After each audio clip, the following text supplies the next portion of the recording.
हमारे चैनल को सब्सक्राइब करें और बेल आइकन दबाएं।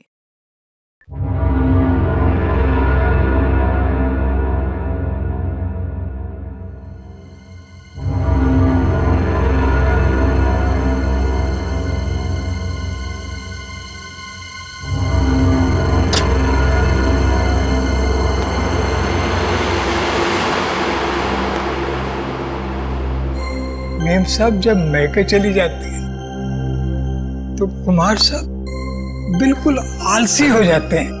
ना तो अखबार उठाया ना दूध उठाया।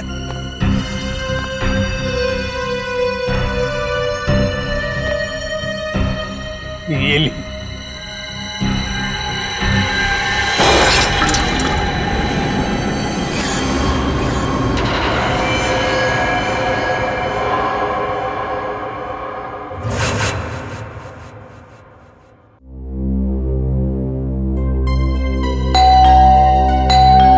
कौन है?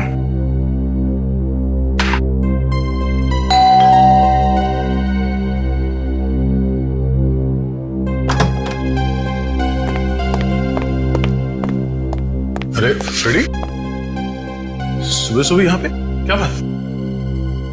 अरे ठीक तो परेशान लग रहे हो। आप बहुत लकी हो सर। तो ये तुम्हारी परेशानी है? अच्छा हुआ आपने शादी नहीं की, बल्कि मैं कहता हूं किसी ने भी शादी नहीं करनी चाहिए। ओह, तो लड्डू खा के पछता रहे हो आप? बीवी से तू मैं करके आ रहे हो यहाँ पे? हाँ, तू मैं? अरे सर, मेरे घर में सिर्फ मैं चलती है। क्या हुआ? क्या एग्जैक्टली?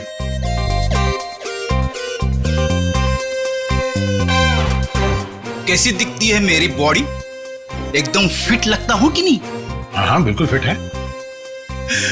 मगर मेरी पत्नी मुझे फैट कहती है। ओह, अब फिट और फैट के बीच में अंतर है कि नहीं? बिल्कुल। मगर उसे कौन समझाएगा? कल रात को मैं खटिया पे सोने गया तो खटिया टूट गई। टूट गई? हाँ, इसमें मैं क्या करूं? खटिया पुरानी थी। कहने लगी तुम्हारा वेट बढ़ गया है। तुम एक्सरसाइज नहीं करते? तुमने एक्सरसाइज करना छोड़ दिया? टाइम कहां से निकालूं सर? दिन में सीआईडी की ड्यूटी, शाम को वाइफ की ड्यूटी। अब इस बीच में मैं जिम कब जाऊं सर? मैंने उससे कहा कि तू शाम को अकेली बाजार जाया कर ताकि मुझे जिम जाने के लिए वक्त मिले, लेकिन नहीं, भड़क गई मेरे पे। कहने लगे कि तू पहले तो बहुत टाइम निकालता था, मेरे इर्द गिर्द भंवरे की तरह घूमता था, लेकिन अभी 1 घंटे की फुर्सत भी नहीं है तुम्हारे पास। मैं क्या करूं सर? ये तो बहुत गलत हुआ, कुछ करना पड़ेगा। एक काम करते हैं, भाभी को फोन लगा के बात करता हूं मैं उनसे। अरे नहीं सर। क्या हुआ? मरवा दोगे? क्यों? अगर उसे पता चला ना कि मैं कंप्लेंट लेकर आपके पास आया हूं तो वो मायके चली जाएगी घर की चाबी लेकर, और फिर मुझे आपके घर में ही रहना पड़ेगा। ओह, मतलब मामला सीरियस है, रिस्क नहीं ले सकते हैं। क्या करेंगे? सिवाय अफसोस के मैं तो कुछ नहीं कर सकता। मेरे पास एक उपाय है। क्या? भाभी को लगता है कि तुम फैट हो, फिट नहीं हो, है ना? तो तुम फिट हो जाओ। कैसे? एक्सरसाइज करके। और ऐसी एक्सरसाइज बताऊंगा जो तुम ऑफिस में बैठे बैठे भी कर सकते हो। मगर हाँ, जब फुर्सत मिले तभी करना, नहीं तो इसी बीच आपको पता चल गया ना तो तुम्हें नौकरी से निकाल देंगे। अरे, है ना? एक मिनट। हाँ, हेलो, क्या? कहां पे?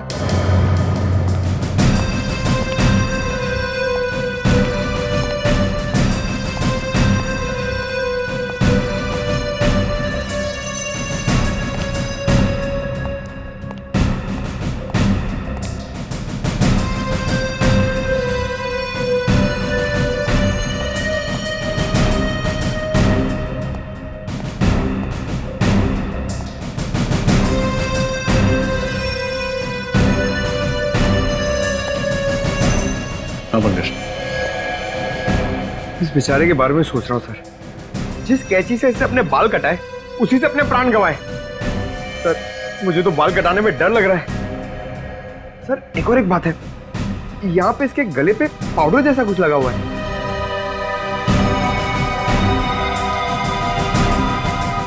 हाँ शंभू जी, बताइए क्या हुआ यहाँ पर? क्या देखा आपने? साहब रोज मॉर्निंग वॉक पे जाया करते थे और आते वक्त हमेशा दरवाजे पे लगा हुआ अखबार उठा लेते थे।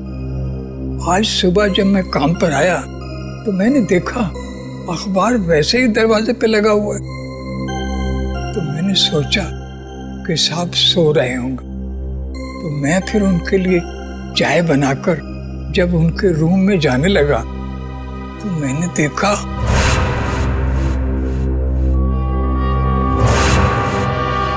बड़ी अजीब बात है ना, जिस कैंची से कुमार जी के बाल कटवाए वही कैंची नाई ने उनके छाती में भोंक दी। ऐसा क्या हुआ होगा दोनों के बीच में जो नाई ने कुमार जी को ऐसा मार डाला? सर लगता है नाई ने बस आवेश में आकर इनका खून कर डाला, नहीं तो इतने सारे सबूत पीछे क्यों छूट जाता। आप रजत क्यों क्यों? अच्छा मुझे एक बात बताओ, आपके कुमार साहब करते क्या थे? ये छोटे छोटे धंधे वाले जो लोग हैं ना, उनको कर्जा दिया करते थे। अच्छा, कर्जा देते थे। वैसे आप कितने सालों से काम कर रहे हैं यहाँ पर? वो जब स्कूल जाते थे। घर के बाकी परिवार वाले कहाँ पर हैं?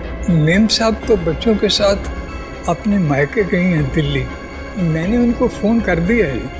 एक बात बताओ, क्या कुमार जी अपने बाल घर पर ही कटवाते थे? नहीं साहब, पहले ऐसा कभी नहीं हुआ। वो तो हमेशा सैलून में जाके बाल कटवाया करते थे। मतलब पहली बार उन्होंने घर में बाल कटवाए? इतनी रात गए? हाँ जी। रेडी? इस घर की एक एक चीज को अच्छी तरह से देखो, एक एक सबूत उठाओ और फोरेंसिक लैब भेज दो। रजत, कुमार जी के नाई का पता लगाओ और उठाओ उसे। कुमार के नाई को बुलवा लिया?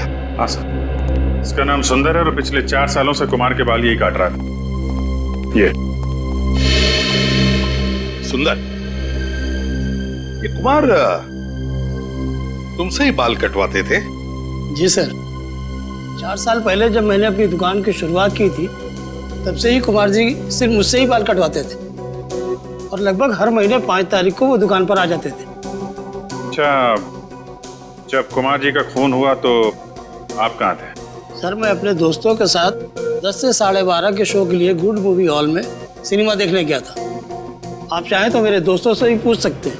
इसकी जरूरत नहीं पड़ेगी। पूर्वी, गुड मूवी हॉल का सीसीटीवी फुटेज चेक करो, देखो क्या सुंदर सच बोल रहा है या पिक्चर के बीच में जाकर कहीं आया तो नहीं। पंकज, जब तक फुटेज चेक नहीं होता चाय कॉफी पिलाओ इसे। हैं? एक बात समझ में नहीं आ रही, जो आदमी, मेरा मतलब है कुमार, हर महीने के 5 तारीख को ही बाल कटवाता था, उसी रात, मौत की रात 11 बजे ही बाल कटवाने की उसे क्या जरूरत पड़ी? सर ये भी पता चला है कि बैंड्रा में एक आदमी का खून हो गया है और उसे भी कुमार की तरह मारा गया। उसकी लाश को फॉरेंसिक लेके आ रहे हैं सर। 2 खून एक तरीके से, कहीं दोनों खूनों में कोई संबंध तो नहीं?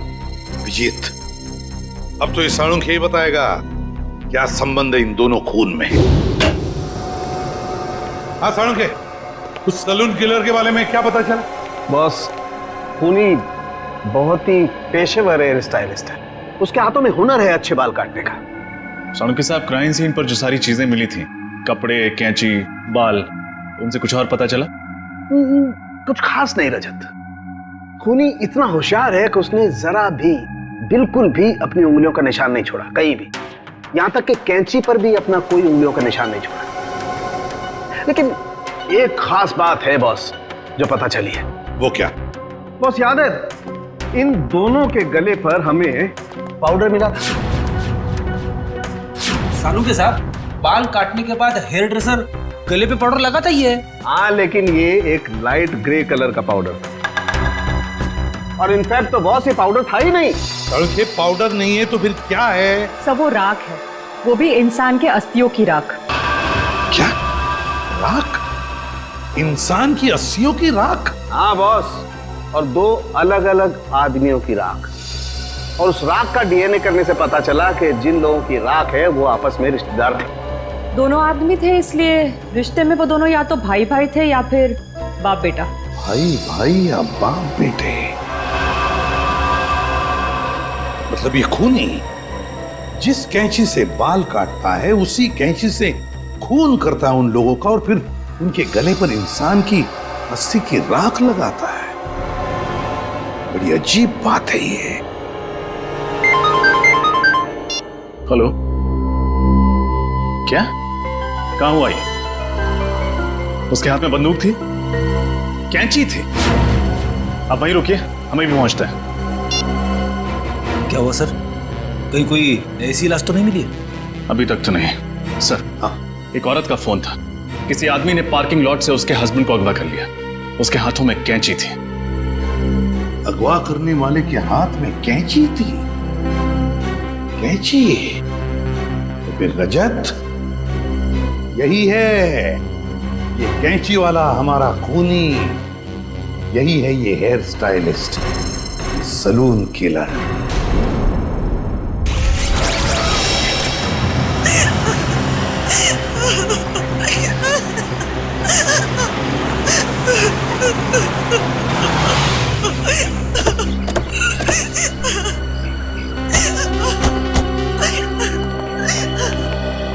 आपने सीआईडी ब्यूरो में फोन किया था मैडम?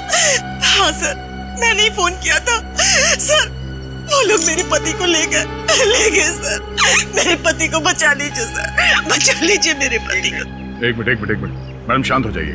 आप ठीक से बताइए हुआ क्या, कौन ले गया आपके पति को? मुझे नहीं पता सर, मैंने उसे पहली बार देखा था।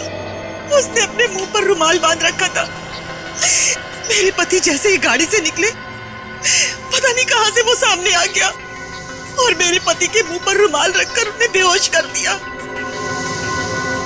मैंने उन्हें बचाने की कोशिश भी की सर, लेकिन उस आदमी के हाथ में कैंची थी। ये देखिए सर, उसने मुझ पर भी वार किया, सो मैं डर गई और उसने मेरे बेहोश पति को गाड़ी में बिठाकर पता नहीं कहां ले गया। सर मेरे पति को बचा लीजिए सर, बचा लीजिए सर मेरे पति को। एक मिनट।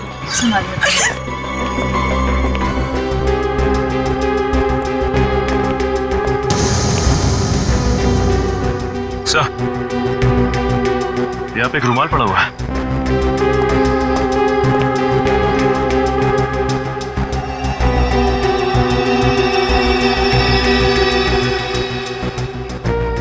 मैम, क्या ये कपड़ा इस्तेमाल किया गया था आपको पति को बेहोश करने के लिए? हाँ सर, ये वही कपड़ा है। सर, क्लोरोफॉर्म का इस्तेमाल किया। लगता है सैलून किलर बड़ी तैयारी के साथ आया था यहाँ पे। Saloon killer? ये सैलून किलर कौन है? इसका मतलब वो मेरे पति को भी मार डालेगा। देखिए प्लीज, आप चिंता मत कीजिए। उससे पहले कि वो आपके पति तक पहुंचे, हम उसे ढूंढ निकालेंगे। देखिए मैडम, आप ये बताइए कि जब वो लोग आपके पति को गाड़ी में डालकर ले गए तो आपने उस गाड़ी का नंबर देखा, कुछ याद है आपको?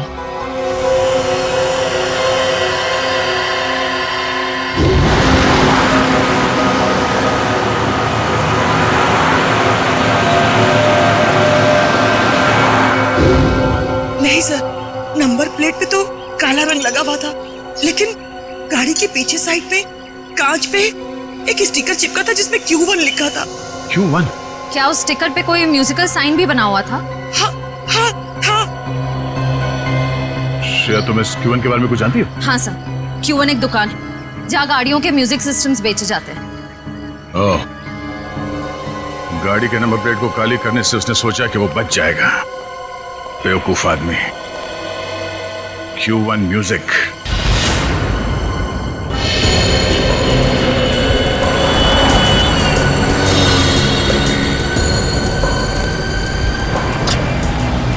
ठीक है,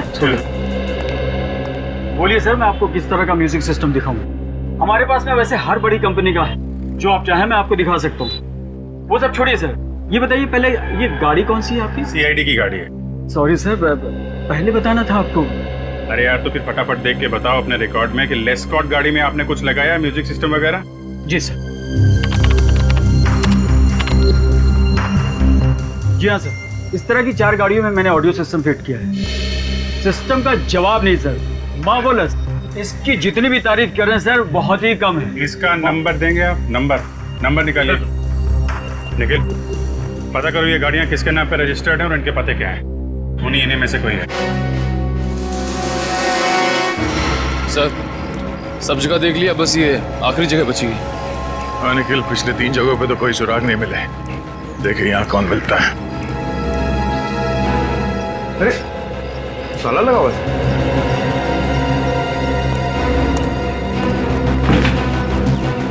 क्या बात है सर? हम लोग सीआईडी से हैं। हमें मिस्टर सुमुख से मिलना है। उनके नाम पे एक गाड़ी रजिस्टर्ड है XY35 MT645। घर पे नहीं है क्या वो? साहब मैंने सुना था कि वो 2 महीने पहले ही मर गया था। क्या?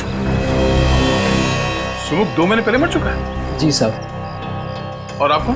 सर मेरा नाम सनी है सर, मैं इसी खुली में रहता हूँ सर। मैंने सुना था कि दोनों बाप बेटे ने आत्महत्या कर ली थी। बेचारे दोनों इसी खोली में जल के मर गए थे। ये सब कैसे हुआ? आप लोगों ने बचाने की कोशिश नहीं की? वो सब कुछ आधी रात को हुआ ना, तो किसी को पता ही नहीं चला। मैंने भी कोई आवाज नहीं सुनी। आप साहब मेरा नाम कांता है, मैं बाजू वाली खोली में रहती हूँ। अच्छा, ये सुमुख की जो गाड़ी है वो कहाँ है? गाड़ी? क्या सुमुख के पास गाड़ी थी? साहब हमने तो कभी नहीं देखी, और सुमुख तो चल ही नहीं पाता था साहब, तो गाड़ी कैसे चलाता? सुमुख चल नहीं पाता था? जी नहीं। मधुसूदन को जिस गाड़ी में किडनैप किया गया वो गाड़ी सुमुख के नाम पर रजिस्टर्ड है, और सुमुख चल नहीं सकता था।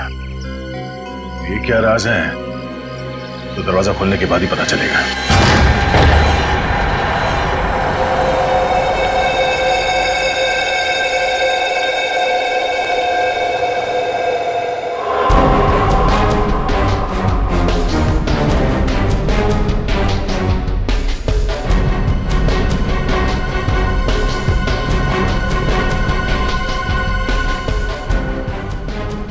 जलकर आत्महत्या कर लेते हैं। जब तक दोनों जलकर पूरी तरह से राख नहीं हो जाते, यहाँ पड़ोसियों को कुछ पता तक नहीं चलता। बड़ी अजीब बात है। मतलब सर, आपको शक है कि सुमुख और उसके पिता ने आत्महत्या नहीं की, उन दोनों को किसी ने जला के मारा था, और अब कोई उनकी मौत का बदला ले रहा है? हाँ, और वो आदमी सुमुख का कोई करीबी दोस्त हो सकता है, या फिर उसके पिता का कोई करीबी रिश्तेदार। लेकिन एक बात है। वो कैसे? डॉक्टर सालुंके ने हमें बताया था कि मिस्टर कुमार के गले पे जो राख मिली थी वो 2 अलग अलग लोगों के थे, और दोनों रिश्तेदार थे। तो हो सकता है कि दोनों बाप बेटे हो। सर इसका मतलब वो राख सुमुख और उसके पिता की है? हाँ, मुझे शक तो है, पर कंफर्म करना बहुत जरूरी है। एक काम करो, डीएनए टेस्ट के लिए उनके बाल उठा लो यहाँ से, और बाथरूम से टूथब्रश, और घर की अच्छी तरह से तलाशी लो। देखो कुछ मिलता है।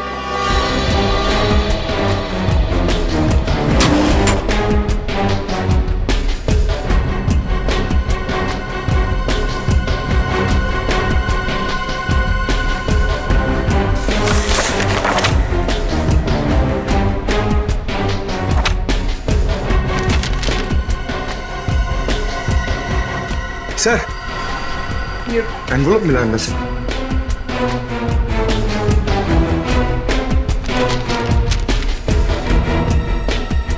ये तो लोन एप्लीकेशन है, golden finance loan application form. Golden finance और प्राइवेट फाइनेंस कंपनी है, कोई बैंक नहीं है। और ये फाइनेंस कंपनी का लोन एक्नॉलेजमेंट लेटर 2 महीने पहले का है। सुमुख के मरने से 2 महीने पहले का। हाँ तारिका, क्या पता चला? तो सुमुख के घर से जो टूथब्रश और बाल के सैंपल आप लोगों ने भिजवाए थे, उसकी डीएनए टेस्ट की रिपोर्ट आ गई है। और नतीजा? Perfect match. दोनों लाशों के गले पे पाई गई राख सुमुख और उसके पिताजी की ही है। ओह, मतलब मेरा शक सही निकला। कोई तो है जो सुमुख और उसके पिता की मौत का बदला लेना चाहता है। लेकिन सर ये समझ में नहीं आता कि मिस्टर पार्थ और मिस्टर कुमार को मारने से पहले उन्हीं ने उनके बाल क्यों काटे?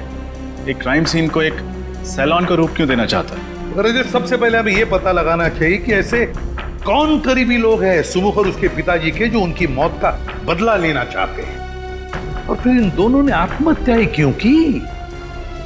सर ऐसा भी तो हो सकता है कि किसी ने उन दोनों को मार डाला हो और आत्महत्या दिखा रहा हो। और सर मिस्टर पार्थ और मिस्टर कुमार को खूनी ने उनके घर में ही मारा, लेकिन मिस्टर मधुसूदन को उसने अगवा कर लिया। जानबूझ के? हो सकता है मधुसूदन को किसी खास जगह ले जाकर के मारना चाहता हो। आदे अच्छा, गोल्डन फाइनेंस कंपनी के ठीक है। सुमुख ने मरने से पहले गोल्डन फाइनेंस कंपनी से लोन लेना चाहा था। Golden Finance company.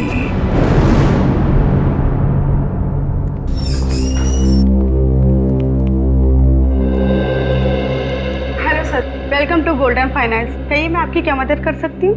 देखिए, हम लोग सीआईडी से हैं और आपकी कंपनी के मालिक रघुवीर से मिलना चाहते हैं। सर सीआईडी से? क्या बात है सर? हमें उनसे कुछ पूछताछ करनी। कहाँ है वो? सर रघुवीर सर तो नहीं है और आज वो ऑफिस में भी नहीं आने वाले। क्यों क्यों नहीं आने वाले?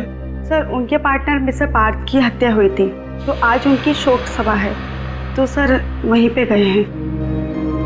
पार्थ? ये वही पार्थ तो नहीं जिनका बांद्रा में खून हो गया? जी सर वही। अच्छा, क्या पार्थ और रघुवीर कंपनी में पार्टनर्स थे?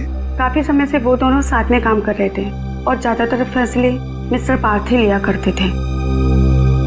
Thank you very much. Okay sir. पता लगाना पड़ेगा ये सुमुख पार्थ को जानता कैसे था और फिर उसने पार्थ को मारा क्यों। मैं बिल्कुल अकेली रह गई। आपके बिना मेरे जीवन का कोई मतलब नहीं। अब मैं कैसे जीऊंगी? एक्सक्यूज मी, रघुवीर। मिस्टर रघुवीर, प्लीज। ठीक है, मैं ही रघुवीर। माफ करना, इस समय आपको डिस्टर्ब कर रहे हैं। हम लोग सीआईडी से हैं। मिस्टर पार्थ आपके बिजनेस पार्टनर थे? जी हाँ सर, 20 साल पहले मैंने एक कंपनी शुरू की थी जो पिछले 10 साल से घाटे में जा रही थी। पार्थ अगर उसे ज्वाइन नहीं करता तो कंपनी डूब जाती सर। मैं रोड पे आ जाता। बहुत अच्छा आदमी था सर। अच्छा, आपने कभी किसी मिस्टर कुमार या मधुसूदन का नाम सुना? नहीं सर, मैं इन दोनों लोगों से नहीं मिला और ना ही कभी पार्थ के मुंह से इनका नाम सुना है। लेकिन क्या हुआ सर? मिस्टर कुमार का भी खून ठीक उसी तरह से हुआ है जैसे मिस्टर पार्थ का हुआ है और हमें शक है कि मधुसूदन को भी उसी खूनी ने अगवा किया है। खैर, अब ये बताइए कि आपको किसी पे शक है? नहीं सर, मुझे किसी पे शक नहीं है। पार्थ बहुत ज्यादा प्रोफेशनल था। वो अपने घर और काम से मतलब रखता था। ना तो उसकी कोई बुरी सोबत थी और ना ही उसे कोई बुरी आदत थी। मिस्टर पार्थ ने कभी सुमुख नाम के किसी आदमी के बारे में कुछ बताया आपको? सुमुख?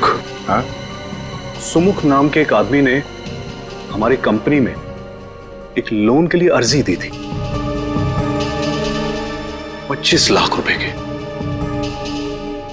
लेकिन पार्थ ने उसे रिजेक्ट कर दिया था।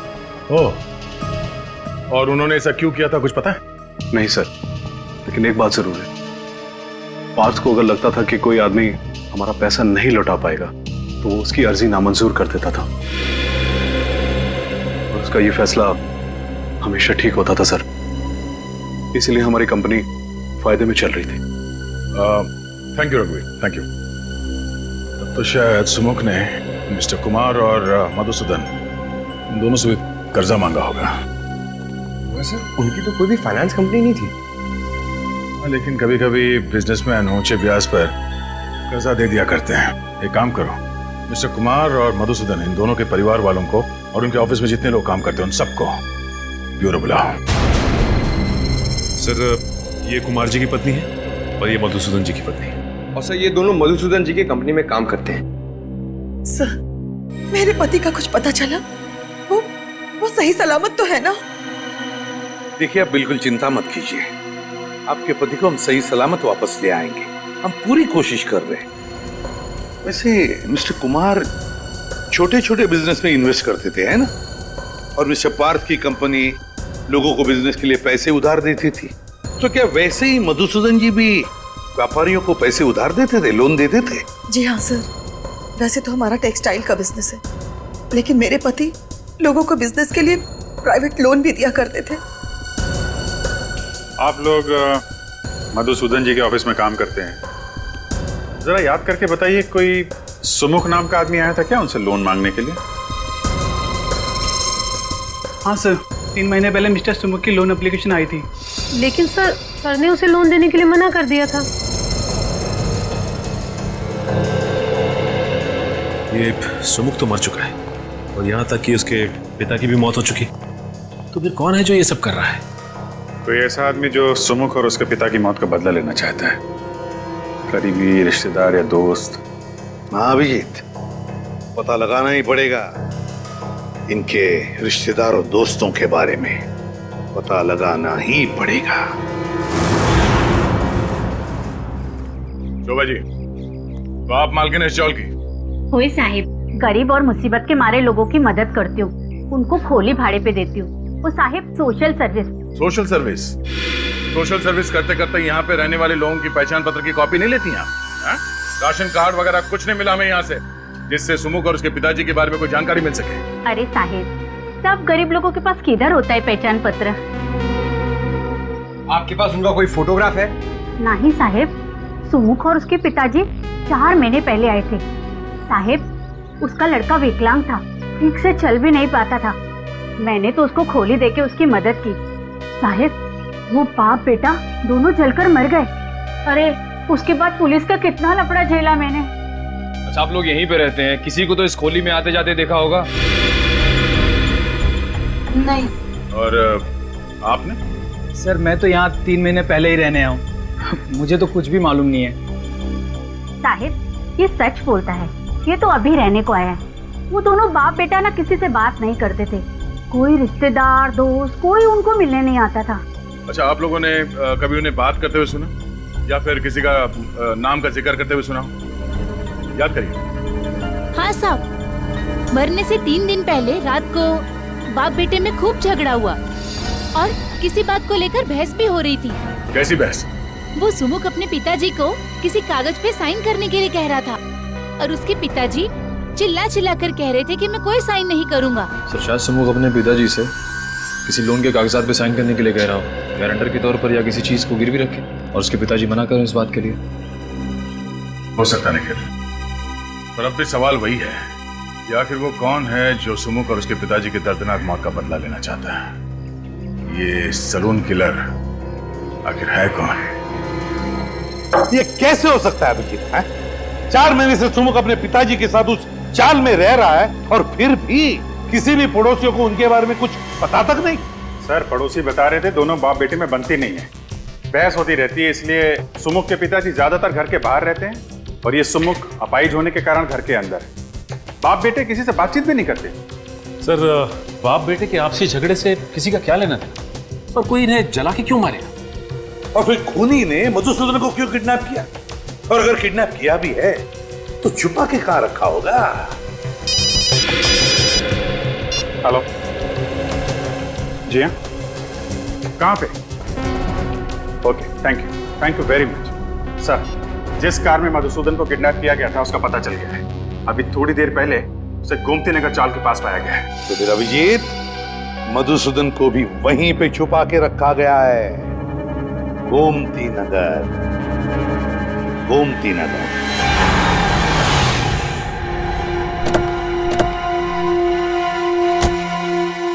यहां से हमें पैदल ही जाना होगा, लेकिन सावधान रहना, खूनी कभी भी कोई भी हरकत कर सकता है। इस बार वो हमारे हाथों से बचना नहीं चाहिए।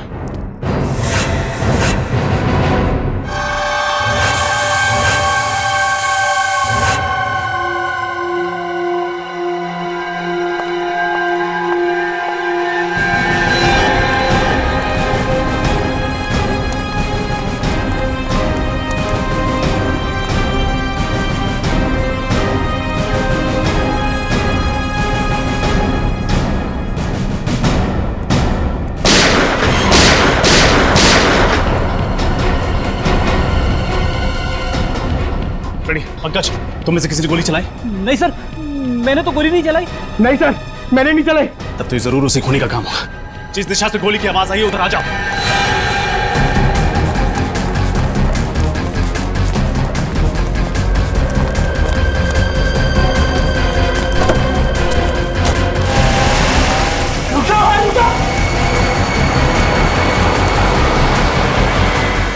Q1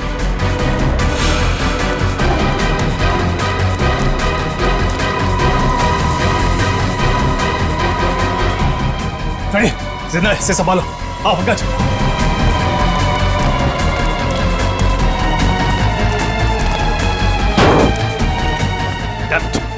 खूनी ने टायर की हवा निकाल दी। वापस चलो।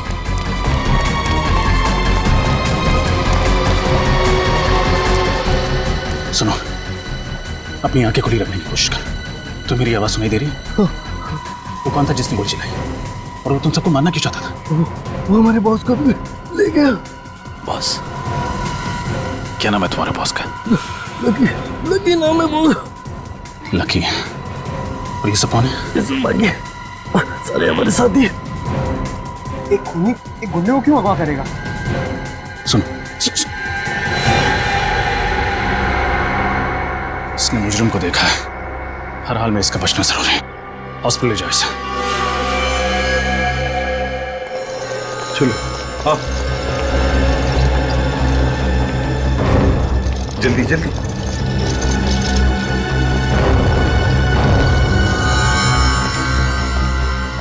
आप लोग यहीं ठहरिए, इसका ऑपरेशन करना होगा। देखिए डॉक्टर साहब, इस आदमी के बयान पर 2 लोगों की जान दांव पर लगी है। 2 लोगों की जान? मैं कुछ समझा नहीं। डॉक्टर साहब, हम एक खूनी को ढूंढ रहे हैं। उसने 2 खून किए और 2 लोगों को पकड़ के रखा है, और उसके बारे में सिर्फ यही बता सकता है। अभी यही देखिए, उसको होश ऑपरेशन के बाद ही आएगा। वो बहुत बह चुका है। मैं आपसे कोई वादा नहीं कर सकता। हाँ, मैं अपनी तरफ से पूरी कोशिश करूंगा। कोई तो रास्ता होगा जिससे थोड़ी देर के लिए तो होश में आ सकता है। प्लीज डॉक्टर साहब, ऑपरेशन में वक्त लगेगा और इसे होश भी पता नहीं कब आएगा। उन 2 लोगों की जान बचाने के लिए 1-1 मिनट कीमती है। अगर ऐसा है तो एक रास्ता है, हम इसे होश में ला सकते हैं। क्या? मैं इसको एड्रेनालाइन का इंजेक्शन देता हूँ। नर्स, जल्दी जाओ। उसको देने के बाद इसको तुरंत होश आ जाएगा, लेकिन उसका असर कुछ देर तक रहेगा। लेकिन उसके बाद इसे फौरन ऑपरेशन थिएटर ले जाना होगा, और मैं आपको 1 सेकंड भी नहीं दे सकता उसके। ठीक है।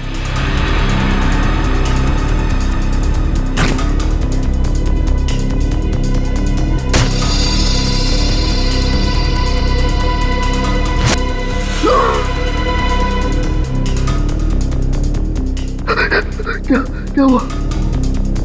मैं कहा हूँ? चौल में किसी ने तुम पर गोली चलाई थी। कौन था वो आदमी? सुमुख का भूत लकी भाई को उठा ले गया। सुमुख का भूत?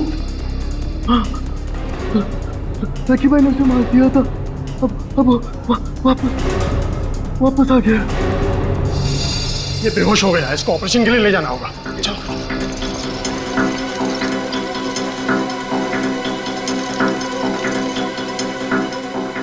सुमुख जिंदा है? उसी की तो राख मिली थी ना कुमार और पार्क के गले में। तो फिर ये सुमुख जिंदा कैसे हो सकता है? अगर सुमुख जिंदा है तो वो राख थी किसकी, और इस वक्त सुमुख कहाँ है? इसका जवाब तो वो अकाउंटेंट देगा। लकी का सबसे विश्वासु अकाउंटेंट। उठाओ उस अकाउंटेंट को।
मैं बताता हूँ, सब कुछ बताता हूँ। तो बताओ मिस्टर विजय, तुम एक MBA हो, कहीं भी नौकरी कर सकते थे, फिर भी तुमने लकी जैसे क्रिमिनल के लिए काम करना उचित समझा। उसके गैर कानूनी धंधों का हिसाब किताब तुम ही संभालते हो ना?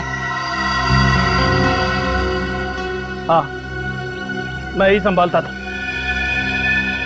सुमुख के बारे में क्या जानते हो? सुमुख? उसने तो लकी भाई से 25 लाख रुपए उधार लिए थे, लेकिन समय पर रकम लौटा नहीं सका। और उस वक्त लकी भाई को शहर में अपने नाम की धाक जमानी थी, इसलिए उन्होंने सुमुख और उसके पिताजी को मरवा दिया। लेकिन आप सुमुख के बारे में क्यों पूछ रहे?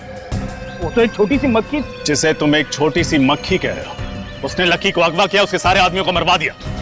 एक अपाहिज ने तुम्हारे लकी भाई को खत्म कर दिया, समझे तुम? अपाहिज? कौन है अपाहिज? सुमुख तो अपाहिज नहीं था। क्या? सुमुख अपाहिज नहीं था? नहीं, लेकिन चौल में सबने बताया था कि वो अपाहिज था। नामुमकिन है। जब वो लकी भाई से उधार मांगने के लिए आया था तब मैं वहां पर मौजूद था। किस लिए मांगने आया था वो पैसे? वो नई दुकान खोलना चाहता था और अपने पिताजी के लिए नया घर लेना चाहता था, लेकिन वो अपने पैरों पे चलकर वहां पर आया था और अपने पैरों पर ही वहां से गया। सरफिरी है कौन जो नकली सुमुख बन के घूम रहा है, जबकि असली सुमुख अपाहिज था और अपने पिताजी के साथ जल के मर चुका है कौन ये बहरूपिया? अच्छा, तुम्हारे पास उस आदमी का पता है जो लकी से पैसे मांगने आया था? हाँ है।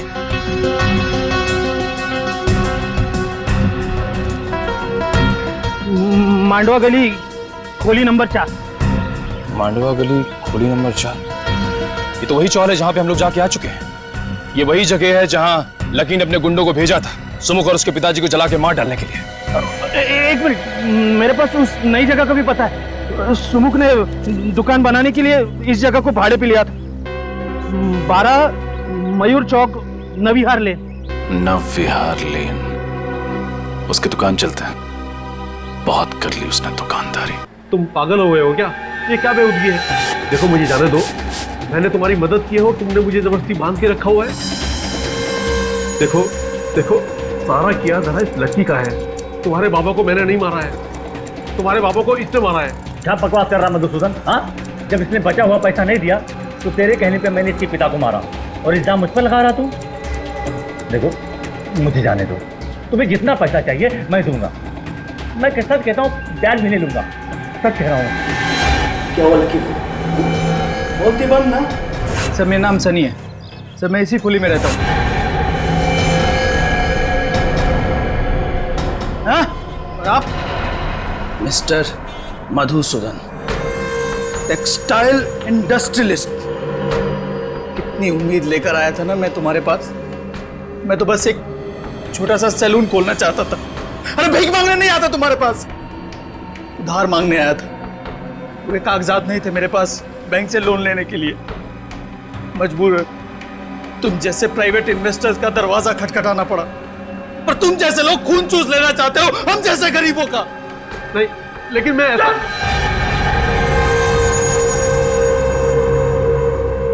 लकी भाई, एक किस्त देने में देर कर देने पर कोई किसी के बाबा और उसके निर्दोष बेटे को चलाकर मार सकता है क्या? हाँ?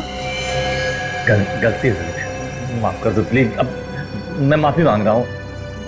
इसके बहकावे में आ गया था मैं, इसके मधुसूदन के, इसीलिए मैंने किया था। लेकिन सुमुख, मुझे एक बात समझ में नहीं आई। मैंने तुम्हें और तुम्हारे पिता को जलाकर मार डाला था, तुम जिंदा कैसे बच गए?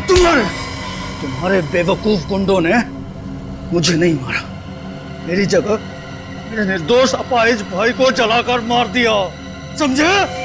क्या तुम्हारा छोटा भाई भी था? मेरा छोटा भाई भी था, वो चल नहीं सकता था। आखिर क्या दोष था मेरे भाई मृदुल का? उसको सुमुख समझकर इसके गुंडों ने जलाकर मार दिया। मधुसूदन, तुम यही सोच रहे हो ना कि आखिर अभी तक मैंने तुम्हें जिंदा क्यों रखा है? क्योंकि तुम मुझे अच्छा आदमी समझते हो और सिर्फ चेतावनी देकर छोड़ना चाहते थे। चुप! तेरी वजह से मैंने अपने पूरे परिवार को खो दिया है। तुझे बहुत बड़ी सजा दूंगा। तेरी आंखों के सामने मैं लकी का खून करूंगा ताकि तू देख सके कि मरते वक्त कितना दर्द होता है। उसके बाद मैं तुझे मारूंगा ऐसे ही, ताकि तू एक बार नहीं बार बार मर सके। तुम ऐसा नहीं कर सकते। लकी तुम कुछ करो। हाँ मधुसूदन, मैं करता हूँ तुम्हारे अपने लिए कुछ। हाँ देखो प्लीज मुझे छोड़ दो please please please. Sumukh, CID, आप लोगों को इस जगह के बारे में किसने बताया? लकी के अकाउंटेंट। और तुम्हारा खेल खत्म। माफ कर दीजिए सर, मैं ऐसा नहीं था सर। बदले की आग में मैं अंधा हो गया था। मैं तो एक सीधी सादी जिंदगी जीना चाहता था। मैं एक हेयर स्टाइलिस्ट बनना चाहता था, लेकिन मेरे बाबा स्कूल टीचर थे। उन्हें मेरा ये बाल काटने का काम पसंद नहीं था, लेकिन मैंने भी ठान ली थी कि मैं हेयर स्टाइलिस्ट बनूंगा। जब मैंने एक सैलून में नौकरी करना शुरू किया, मेरे बाबा ने मुझसे रिश्ता ही तोड़ लिया था। और तुम्हारे पिताजी शोभा जी की चौल में चले गए रहने के लिए, और तुम भी उनके पीछे पीछे वहां चले गए और उसी चौल में रहने लगे।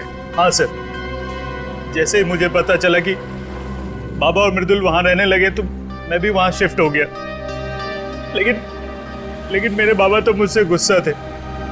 उन्होंने चौल में किसी को नहीं बताया कि मैं उनका बेटा हूं, पर मैंने भी ठान ली थी कि अपना खुद का एक सैलून खोलूंगा और बाबा को साबित कर दूंगा कि एक हेयर स्टाइलिस्ट बन के भी एक इंसान कामयाब हो सकता है, उसे इज्जत मिल सकती है।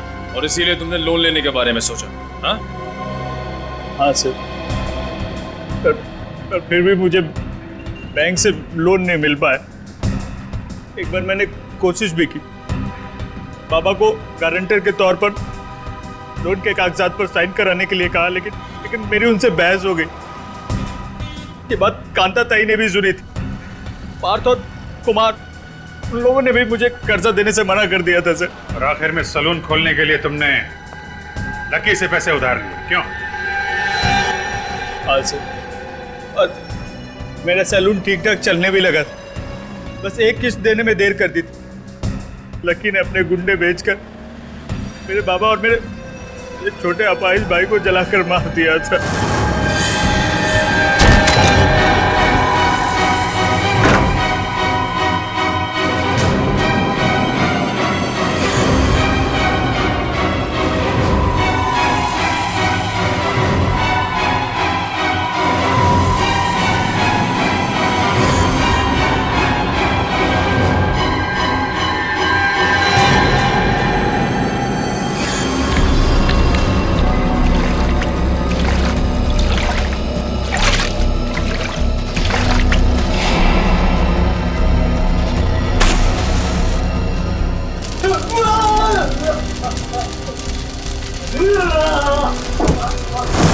और दुनिया के सामने तुमने अपने भाई की जगह खुद को मार डाला।